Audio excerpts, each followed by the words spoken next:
Era uma noite comum, quando ouvi falar pela primeira vez do orfanato que ficava no alto da serra, cercado por árvores que pareciam sempre sufocar a estrada de terra que levava até lá.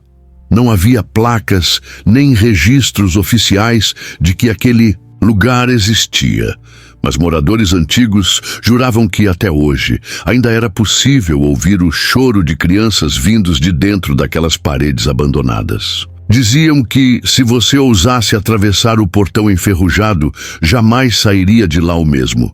E foi justamente essa mistura de medo e curiosidade que me fez decidir conhecer o lugar por conta própria. Quando estacionei o carro, a neblina cobria tudo.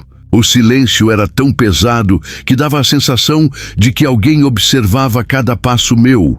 O portão estava entreaberto, como se me convidasse a entrar. Empurrei devagar, e o som do ferro arrastando ecoou por todo o vale. Meu coração acelerava, e cada instinto gritava para voltar. Mas dentro de mim havia algo mais forte, a sensação de que uma história esquecida queria ser contada. Entrei. O cheiro de mofo e madeira apodrecida tomava o ar. As janelas estavam quebradas e as cortinas desbotadas balançavam com o vento gelado.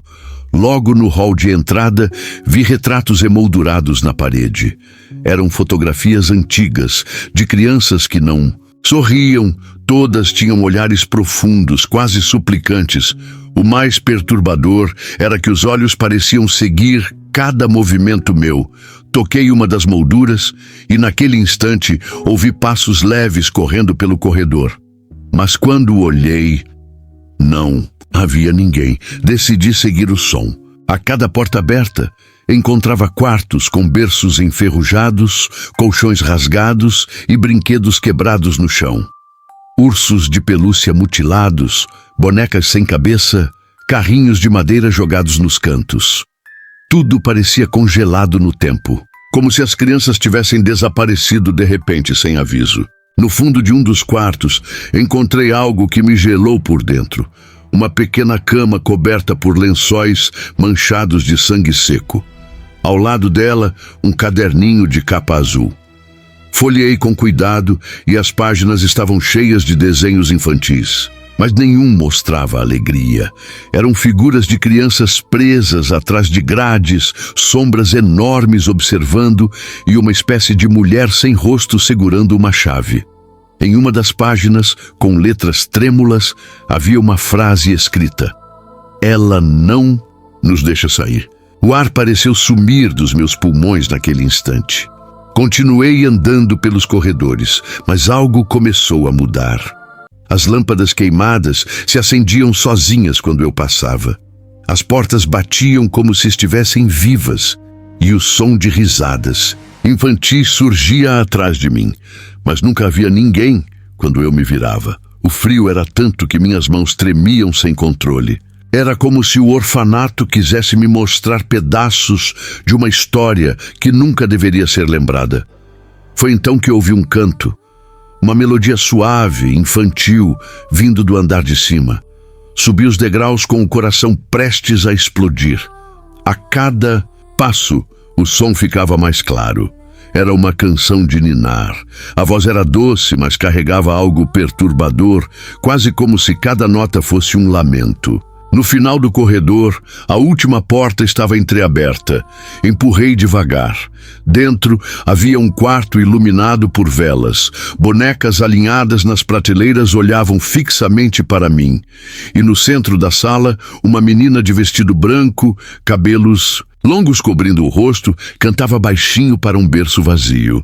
Tentei falar com ela, mas, no momento em que pronunciei a primeira palavra, a menina parou de cantar. Lentamente virou o rosto em minha direção. Não havia olhos, apenas buracos escuros, fundos, que me encaravam como se sugassem minha alma. Sussurrou com uma voz rouca: "Você não devia estar aqui." E desapareceu diante dos meus olhos. Corri. Desci as escadas tropeçando, tentando encontrar a saída, mas algo estava errado. O corredor parecia mudar de forma, como se o orfanato estivesse vivo, me prendendo. As portas se repetiam, As paredes se alongavam e cada passo me levava para o mesmo lugar. O desespero tomou conta. Foi quando ouvi choros múltiplos. Crianças, dezenas delas, chorando juntas, cada vez mais perto. De repente, sombras pequenas começaram a surgir pelas paredes, como se fossem mãos tentando me alcançar. Gritei, mas minha voz parecia ser engolida pelo próprio ar. No meio da fuga, voltei ao hall de entrada, onde os retratos estavam. Só que agora, eles haviam mudado. As crianças estavam diferentes, os olhos estavam fechados, como se finalmente tivessem descansado. Mas um dos quadros me chamou a atenção. Uma fotografia antiga de grupo, mostrando todas as crianças juntas, com um detalhe horrível. Atrás delas estava eu.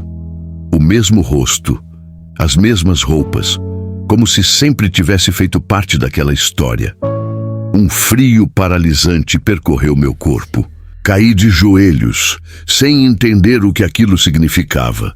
E então ouvi a voz da menina de vestido branco sussurrando bem perto do meu ouvido: "Agora você também está perdido."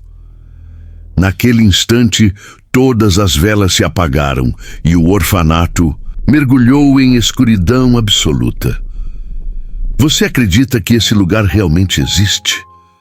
Há pessoas que juram que, ao passar pela serra, ainda ouvem os cantos e choros vindos da antiga construção.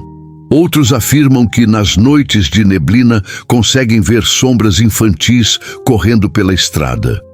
O orfanato foi demolido anos atrás, mas o terreno permanece vazio, como se ninguém tivesse coragem de reconstruir nada ali. Se isso realmente aconteceu ou não, talvez nunca saibamos. Mas me diga, você teria coragem de atravessar o portão do orfanato das crianças perdidas? Comente aqui embaixo, compartilhe essa história. Mas só se tiver coragem.